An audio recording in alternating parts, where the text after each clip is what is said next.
Guess the house. What type of house is particularly known for its steep roof and ornamental woodwork, commonly found in Victorian architecture?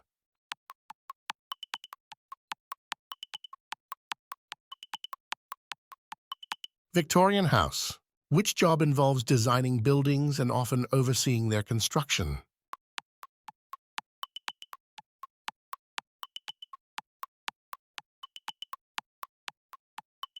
Architect.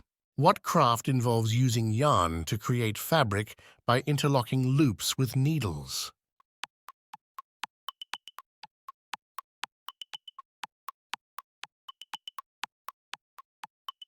Knitting.